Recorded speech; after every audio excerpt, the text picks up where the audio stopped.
chào các bạn đã theo dõi video đầu tiên của Spotlight, một series tổng hợp thông tin mà chúng tôi tập trung vào một chủ đề hoặc một mẫu xe riêng biệt. Với tinh thần ngắn gọn, đúng trọng tâm và tiết kiệm thời gian cho anh em subscriber, các bạn sẽ không tiếc từng phút dành cho Gear Up và Spotlight đâu. Và không dài dòng nữa, chúng ta sẽ bắt đầu ngay với chủ đề của ngày hôm nay, đó là xe 7 chỗ Volkswagen Terramon sắp ra mắt thì có gì đáng quan tâm và thú vị. Đây là câu hỏi đầu tiên mà người ta nghĩ về một chiếc xe thuộc diện sắp ra mắt. Thực ra thì Volkswagen Terramon đã có kế hoạch chào sân ở thị trường Việt Nam từ rất lâu rồi, nhưng vì nhiều lý do bao gồm cả Covid mà kế hoạch ra mắt mẫu xe này bị lùi lại khá nhiều. Thông tin gần đây nhất mà tôi nhận được từ một anh bạn làm seller của hãng xe Đức đó là Terramon sẽ được ra mắt vào ngày 18 tháng này. Còn giá bán thì sao? Rõ ràng đây là một câu hỏi rất khó trả lời. Nếu bán rẻ thì Volkswagen sẽ đánh mất cái vị thế nằm trên cơ những hãng xe Nhật Hàn, mà bán đắt thì doanh số lại thấp. Và con số dự đoán hiện tại đang là ngưỡng khoảng 2,3 tỷ đồng. Các bạn nghĩ sao về chi tiết này? Hãy chia sẻ với chúng tôi ngay ở phần comment phía bên dưới. Mặc dù không mang cái tên Atlas, nhưng chiếc Volkswagen Terramon được cho là sẽ nhập khẩu từ thị trường Mỹ và sẽ là chiếc xe to nhất, đắt nhất của thương hiệu Đức tại thị trường Việt Nam. Đóng vai trò là một chiếc xe mang nhãn bình dân cỡ trung 7 chỗ thì chúng ta sẽ có đối trọng của Terramon là Toyota Prado và Ford Explorer. Hai đối thủ cũng đều là những chiếc xe nhập khẩu và đều có mức giá bán tương đối chát chúa là 2,38 tỷ đồng và 2 tỷ đồng. Nói thêm một chút về việc cạnh tranh thì rõ ràng là Ford họ dường như không có kế hoạch mang chiếc Ford Explorer phiên bản cập nhật về với Việt Nam, và đối thủ chính của Terramon sẽ là Toyota Prado. Bên cạnh đó thì có thể trong tương lai gần chúng ta sẽ chứng kiến sự cạnh tranh giữa chiếc Hyundai Palisade và Terramon. Xe 7 chỗ người ta sẽ luôn luôn nghĩ về không gian đầu tiên, và ở khía cạnh này thì rõ ràng là Volkswagen Terramon có lợi thế khi đặt cạnh các đối thủ. Và mặc dù mang cái tên giống với một mẫu xe ở thị trường Trung Quốc, nhưng nguồn gốc được cho là nhập khẩu từ Mỹ cho phép chúng ta nghĩ về động cơ 2.0 235 mã lực chứ không phải động cơ 2.0 giống với thị trường Trung Quốc. Động cơ 3.6 với 276 mã lực có lẽ sẽ không bao giờ xuất hiện ở Việt Nam vì yếu tố thuế. Và cuối cùng thì về hộp số, chúng ta sẽ có hộp số tự động 8 cấp cùng hệ dẫn động 4 bánh toàn thời gian 4Motion của Volkswagen.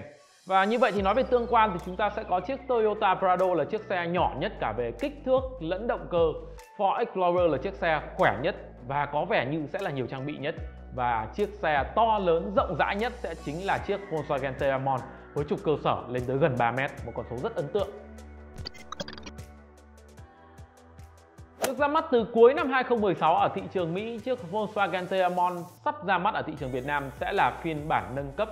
Và những gì mà chúng ta chứng kiến được về mặt thay đổi đó là ngoại hình với lưới tản nhiệt kiểu 3 nan mới thay vì 2 nan như kiểu cũ. Một số thay đổi khác mà các bạn có thể đề cập tới đó là đèn chiếu sáng ban ngày bây giờ chuyển sang hình chữ L chứ không phải hình chữ U. Cản trước và cản sau đều được thiết kế lại, và chúng ta cũng có cả một bộ đèn hậu được thiết kế với họa tiết mới nữa. Ở phía bên trong, thứ thay đổi đáng quan tâm nhất chính là phần vô lăng mới, mang tới một không khí rất tân thời cho chiếc Terramon 2021. Volkswagen thì chưa bao giờ là một hãng xe hào phóng về mặt công nghệ ở thị trường Việt Nam, và bởi thế những gì mà chúng ta đề cập ở đây sẽ chỉ dừng lại ở việc kỳ vọng. Tôi kỳ vọng rằng chiếc Volkswagen Terramon 2021 sẽ có những công nghệ thực sự bắt kịp những đối thủ hiện đại, và ít nhất là phải có khả năng tự động lái một phần bao gồm Adaptive Cruise Control, tự động giữ làn, cảnh báo va chạm phía trước, hỗ trợ phanh tự động khẩn cấp. Bên cạnh đó thì ở thị trường Mỹ các bạn cũng đã thấy một số những cái công nghệ mang tính chất xu hướng được phổ cập ở trên chiếc Terramon, bao gồm sạc không dây, Digital Cockpit và đèn nổ từ xa. Rồi tôi cũng kỳ vọng rằng một công nghệ rất thú vị đó là tự động phanh sau va chạm sẽ được Volkswagen phổ cập ở trên Terramon khi giới thiệu ở thị trường Việt Nam.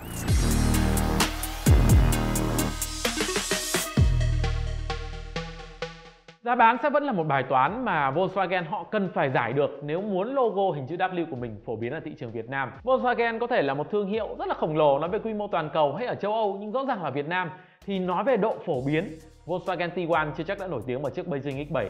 Với tôi thì thương hiệu Đức này luôn luôn mang lại một cái cảm giác chắc chắn rất đặc biệt. Các bạn sẽ có những chiếc xe mà thiết kế không thực sự là quá thời trang đâu, nhưng sự cứng cáp của nó thì theo phong cách đồ gia dụng Đức.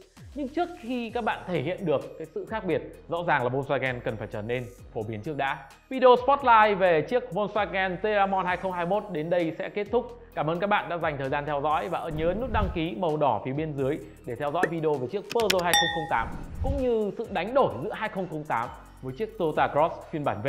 Hẹn gặp lại anh em ở một video tiếp theo.